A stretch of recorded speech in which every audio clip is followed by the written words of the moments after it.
To our channel BioLab, and this is VAMSI, and in today's video we will be discussing the physiological effects of abscisic acid.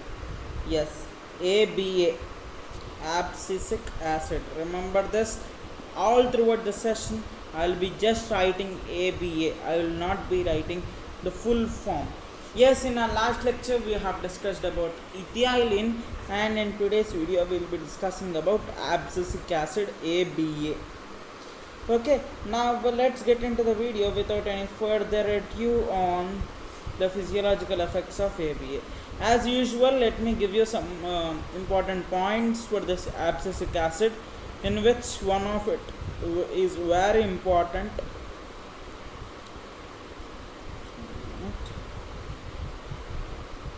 One of it is very important, one of the point which I will be giving, so you have to make a note of these points. So let's go with the first point. See, these abscisic acids were found in the mid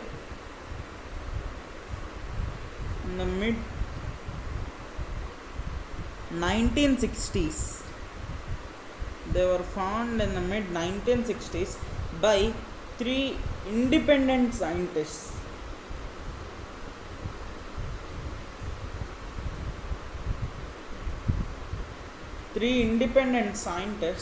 And they did not name it as abscisic acid.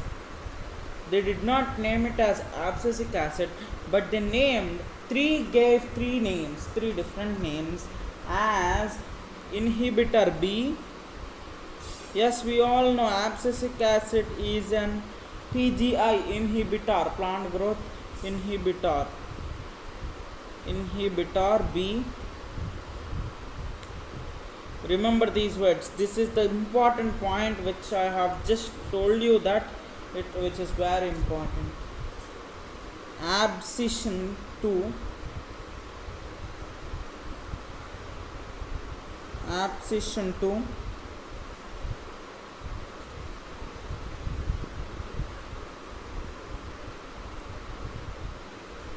Yes, I think they put these names as there is already one inhibitor, which is the ethylene, and this is the second inhibitor. That's it. Is just my thinking. I don't know original reason, but I'm telling you. So that is why they put this as inhibitor B. Abscission 2, we have already ethylene which promotes abscission, so that is why it is abscission 2. And dormin. Yes, it also promotes dormancy, so that is why they may put this name dormin. So there are three independent scientists who named this abscisic acid as inhibitor B, abscission 2 and dormin. So remember these three words, they are very important. They would give either the former names of abscisic acid, or they can also give these names and ask to which they can correlate. Yes, so that is the important point on this abscisic acid. And now let's move on to the physiological effects of these abscisic acids.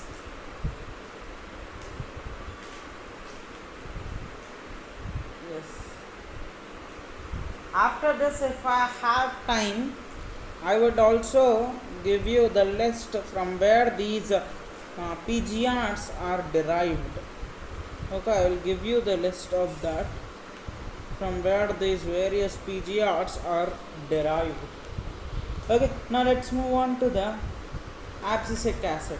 So abscisic acid, it is known for its role in regulating abscission, so that is why its name is abscisic acid or abscission 2. It is known for regulating abscission,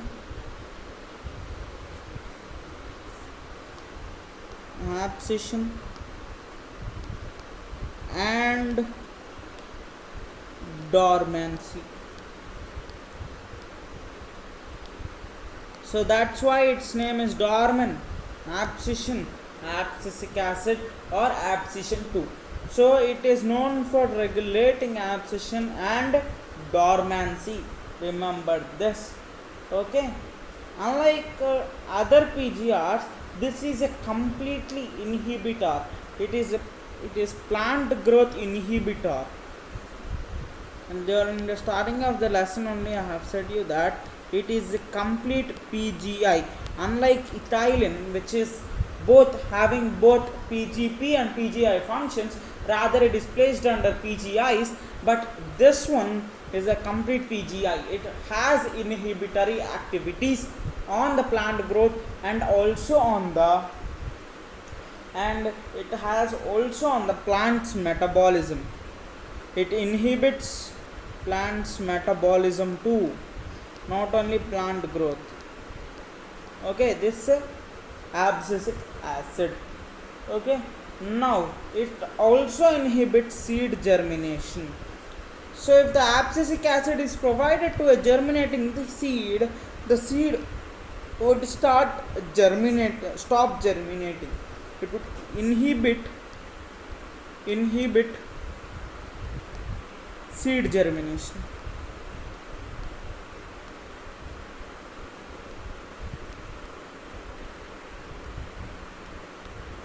Okay, inhibit seed germination. So that is the the second physiological effect. The first one was inhibition activity of the plant metabolism. The second one is inhibition of seed germination. Now let's move on to the third one. This third is very important since abscisic acid also has got a name, stress hormone. We call it as stress hormone because it allows the plant in order to bear the different variety of stress.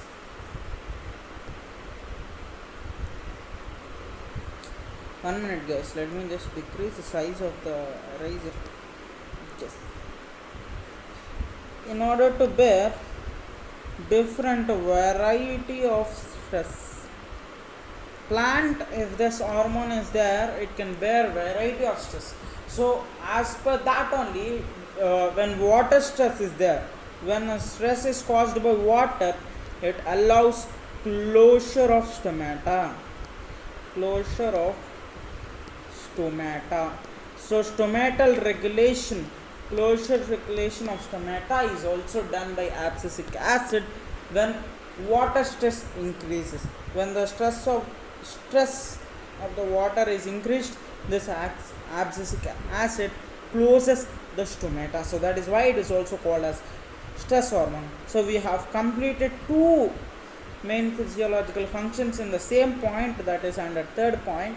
So now let's move on to the fifth point. Fourth point I have already told you, it allows the plant in order to sustain to different stress. This abscisic acid ABA plays an IMP role, important role in seed development.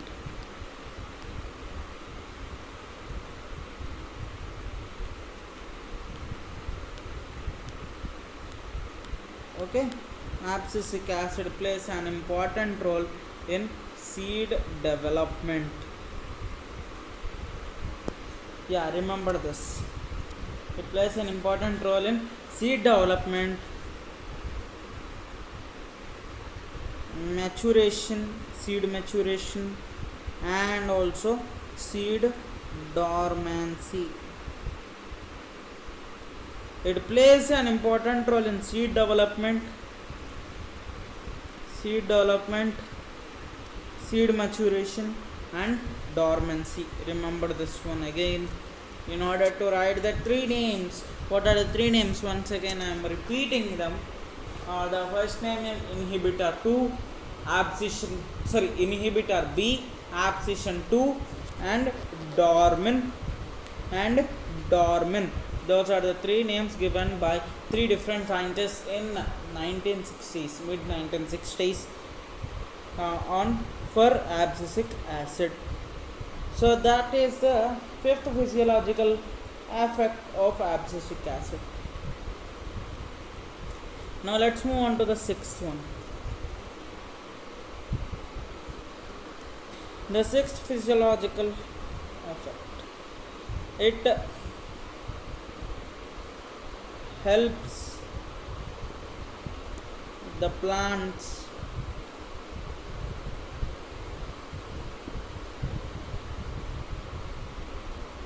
to withstand.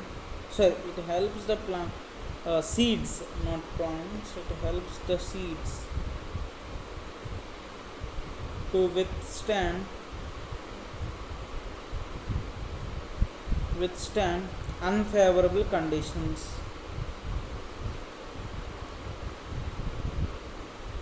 Unfavorable conditions. It helps the plant to withstand the seed to withstand unfavorable conditions such without allowing the seed to germinate by allowing or promoting seed dormancy. Okay, now this is the last function or effect of abscisic acid which we will be discussing, and that is a important point. They might ask you a question in your NEET, so let me give you that point. Abscisic acid is antagonist to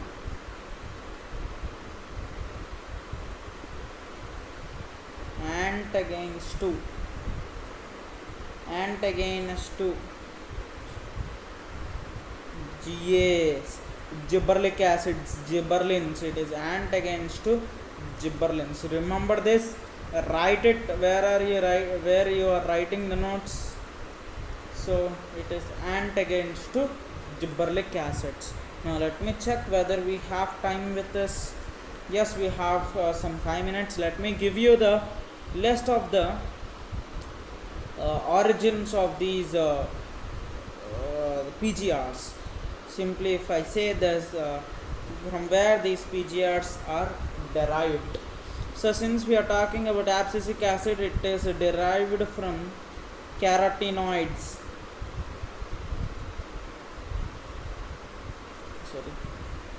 Yes, if you ask me whether it is important, yes, it is very important for match the following type of questions. It is a derivative of carotenoids.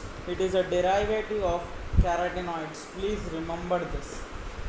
Please remember these. They are very important. Okay.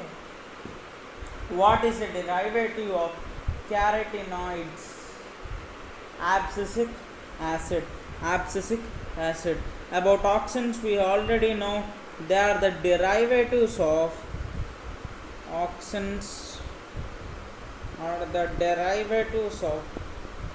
IAA, indole 3 acetic acid, indole acetic acids. They are the derivatives of IAA. Next one, cytokinins. I have already told you this. They are the derivatives of adenine and purine. Adenine and purine compounds are these cytokinins. Now, our favorite gibberellic acid, they are terpenes. They are the derivatives of terpenes. Ethylene, you already know, it is a gas. Ethylene is a gas. Okay, gaseous species. So that is for this this session, and that's it for the physiological effects. We have completed the major part of this chapter. In the next session, we'll be starting the photo of periodism, and then after that session, we will be starting this vernalization and seed dormancy. We'll be completing the chapter within 2 videos. If you have any doubts, please post it in the comment box below, or also you can ask on my telegram channel, which I have created for sharing the study materials and for sharing the common doubts. So if you have any doubt, please do it immediately. And this is VAMSI signing off from BioLab, and have a great day. Please subscribe to our channel and also like the video.